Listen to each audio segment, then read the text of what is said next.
नमस्कार विद्यार्थी मित्रांनो, आज आपण पॉलिटीचे जे मूलभूत कर्तव्य आहे त्याची नोट्स बघणार आहेत. त्याचे PYQ आपण बघणार नाहीत कारण की PYQला बराच वेळ लागेल आणि नोट्समधून आपलं बऱ्यापैकी ते मूलभूत कर्तव्य जे आहेत ते कवर होतील. त्यामुळे आपण नोट्सच्या स्वरूपामध्ये मूलभूत कर्तव्य हा टॉपिक तेवढा बघणार आहे. फक्त एकच म्हणजे एकच टॉपिक फक्त आपण नोट्स बघणार आहोत. बाकीच्या टॉपिकचे आपण PYQs बघणार आहात. तर बघा, आपण मूलभूत कर्तव्य जे मूलभूत कर्तव्य आहे, आवश्यकता काय आहे, जे नागरिकांना हक्काबरोबरच जे राष्ट्रपती तसेच समाजाप्रती काही जबाबदाऱ्या पार पाडणे ही अपेक्षित असते. आणि लोकशाहीत लोकांना केवळ हक्काचीच मागणी करून इतर कर्तव्याप्रती त्यांनी दक्षता असावे. आता मूलभूत कर्तव्य बघा, जे अगोदर समाजवादी देशाच्या घटनामध्ये आहेत. ते कोणत्या कोणत्या देशामध्ये आहेत? रशिया, व्हिएतनाम आणि नेदरलँड. सहसा भांडवलशाही देशाच्या घटनामध्ये नसतात. उदाहरण USA, कॅनडा, फ्रान्स, जर्मनी, चीन हे. आणि अपवाद आहे जपानची घटना. भारताच्या म्हणजे घटनेतील मूलभूत कर्तव्ये जी आहेत ते आपण सोव्हिएत रशियाकडून घेतलेली आहेत. आता मूळ घटनेत त्याचा समावेश नव्हता. सरदार सुवर्णसिंह समिती जी 1976ची होती, यांच्या शिफारशीने म्हणजे 8 मूलभूत कर्तव्य सामील करण्यात आले होते आणि ती 42व्या अमेंडमेंटने 1976मध्ये आणि ते भाग 4A मध्ये समाविष्ट केला. त्यामध्ये कलम 51 हे केवळ एकच कलम टाकण्यात आले. या कलमात 10 मूलभूत कर्तव्याची यादी देण्यात आली होती आणि सुवर्ण समितीच्या शिफारसीपैकी 6 कर्तव्ये व इतर 4 कर्तव्य याचा समावेश होता. म्हणजे जे सुवर्णसिंह समिती होती त्यांचे फक्त 6 कर्तव्य घेण्यात आले होते आणि दुसरीकडून 4 कर्तव्य घेण्यात आले होते. या समितीच्या स्वीकारलेल्या शिफारशी कर भरणे व मार्गदर्शक तत्वाच्या अंमलबजावणीसाठी मदत करणे न स्वीकारले होते. म्हणजे कर भरणे त्यांनी सांगितलं होतं पण ती स्वीकारली नव्हती. ही घटना दुरुस्ती 3 जानेवारी 1977 पासून अंमलात आली. ह्याच्यावर क्वेश्चन आलेला होता. 3 जानेवारी 1977 पासून आणि 3 जानेवारी नागरिकाची मूलभूत कर्तव्य दिन तेव्हापासून साजरा केला जातो. आता 2002 मध्ये 11वे मूलभूत कर्तव्य टाकण्यात आले, हे आपल्याला माहीत आहे. आता मूलभूत कर्तव्याची यादी बघा. जे पहिलं मूलभूत कर्तव्य आहे ये, त्याच्यामध्ये काय आहे? घटनेचे पालन करणे आणि तिचे आदर्श व संस्था, राष्ट्रध्वज व राष्ट्रगीत याचा आदर करणे. म्हणजे पहिल्या घटनेचा, राष्ट्रध्वजाचा आणि राष्ट्रगीताचा आदर करायचा आहे. पहिल्या ह्याच्यामध्ये घटना, राष्ट्रध्वज, राष्ट्रगीताचा आदर करणे. सेकंडमध्ये आहे ज्यामुळे आपल्या राष्ट्रीय स्वातंत्र्य लढ्यास स्फूर्ती मिळाली त्या उदात्त आदर्शाची जोपासना करून त्याचे अनुसरण करणे.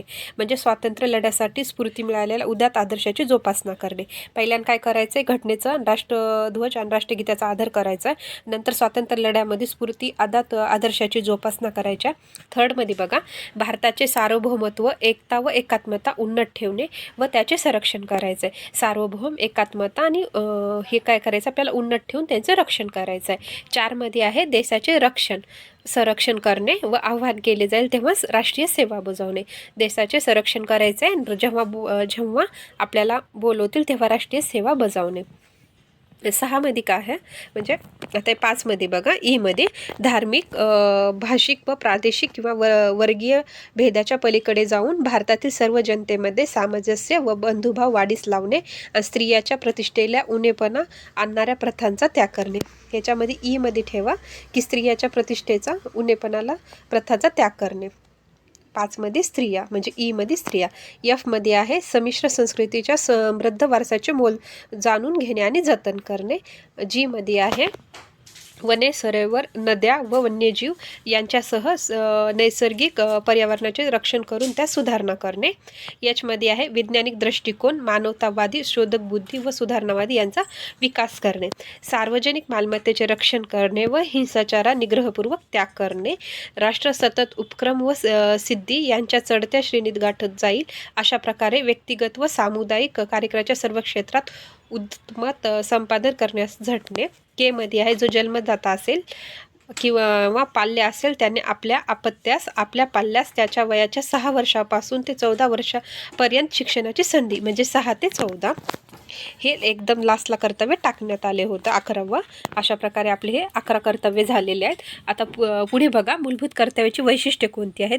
ही नैतिक कर्तव्य आहेत. उदाहरणार्थ स्वातंत्र्याच्या उदात्त आदर्शाची जोपासना करणे. तर काही नागरिक कर्तव्य आहेत. उदाहरणार्थ घटना, राष्ट्रध्वज, राष्ट्रगीत याचा सन्मान करणे. सेकंड बघा, भारतीय परंपरा धर्म पद्धतीवर आधारलेली आहे, केवळ नागरिकांना लागू होतील, मूलभूत कर्तव्य न्यायप्रविष्ट नाहीत, मात्र संसद एखाद्या कायद्याद्वारे त्याची अंमलबजावणी करू शकते. मूलभूत कर्तव्यावरील टीका बघा, संविधानाविषयी दुराग्रह, सर्वसमावेशक नाहीत. आता मतदान करणे, कर भरणे, कुटुंब नियोजन यासारख्या कर्तव्याचा समावेश नाही याच्यामध्ये. आता मोघम तरतुदी आहेत काही, उदात्त आदर्श, संमिश्र संस्कृती, वैज्ञानिक दृष्टिकोन, शोधबुद्धी. आता नैतिकतेची जत्री, न्यायप्रविष्ट नसल्यामुळे ती केवळ नैतिक तत्त्वे आहेत. म्हणजे काही आपण काही ह्याच्या जर आपण कोणी कर्तव्य कोणतं बजावलं नाही आहे तर आपण याच्यामध्ये न्यायाला जाऊ शकत नाही. म्हणून ते काय म्हणले, न्यायप्रविष्ट नसल्याने नैतिक तत्त्वे आहेत. ते फक्त नागरिकाच्या गुलामीची सद, आणीबाणीमध्ये हक्क नष्ट होऊ शकतात, मात्र कर्तव्य नष्ट होत नसतील तर नागरिक सरकारने गुलाम बनू शकतात अशी भीती व्यक्त केली जाते. व्यावहारिक गोंधळ, आव्हान केले जाताच राष्ट्रसेवा बजावणे. चुकीच्या ठिकाणी समावेश, भाग 4ला जोडण्याऐवजी भाग 3ला जोडले असते तर म्हणजे योग्य ठरले असते. आता मूलभूत कर्तव्याचे महत्त्व, नागरिकांना जाणीव, देश, समाज, इतर नागरिकाप्रती आपली काही कर्तव्ये असायची ताकीद, विरोधी व समाजाविरोधी कृत्य करण्याविरुद्ध, उदाहरण राष्ट्रध्वज जाळणे, सार्वजनिक मालमत्तेची नासधूस करणे. आता 3 बघा, नागरिकासाठी स्फूर्तीचा स्रोत, शिस्त व जबाबदारीच्या भावनेचा प्रोत्साहन, न्यायालयाचा उपभोग, एखाद्या कायद्याची घटनात्मक वैधता तपासण्यासाठी न्यायालयात मूलभूत कर्तव्याचा आधार घेता येऊ शकतो. संसदीय कायद्याद्वारे अंमलात पालन न झाल्यास शिक्षेची तरतूद करू शकते. आता मूलभूत कर्तव्याचे समर्थन बघा, इंदिरा गांधी आणि HR गोखले म्हणजे तत्कालीन कायदा मंत्री होते गोखले यांनी समर्थन केलेले होते. आणि विरोध कोण केला होता, CK दप्तरी आणि AK सेन. मूलभूत कर्तव्याविषयी टीकात्मक मते बघा, जे दप्तरी होते ते विरोधातच होते ना, तर त्यांनी काय बोलले, समाधानी व संतुष्ट असेपर्यंतच लोक त्यांची कर्तव्य पार पाडतात. आता अमर्त्य सेन काय म्हटल्या, त्यांनी शासनाची तुलना शालेय शिक्षकाशी केली. आणि DD चावला काय म्हणतात, कर्तव्य सामान्य माणसाला समजतील अशा भाषेत असणे आवश्यक आहे. अशा प्रकारे आपले हे जे मूलभूत कर्तव्य आहे तो पूर्ण चॅप्टर कंप्लीट झालेला आहे. तर एकदा जे 11 मूलभूत कर्तव्य आहेत ते आपण इथं रिकॉल करूया. पहिलं मूलभूत कर्तव्य आहे जे घटनेचे पालन आणि राष्ट्रध्वज आणि राष्ट्रगीत याचा आदर करणे. नंबर 2चं काय आहे, जे स्वातंत्र्य लढ्यात स्फूर्ती मिळाल्या त्यांच्या आदर्शाची जोपासना करे. 3चं काय आहे, सार्वभौम आणि एकात्मता उन्नत ठेवणे. नंबर 4चं काय आहे, देशाचे संरक्षण करणे.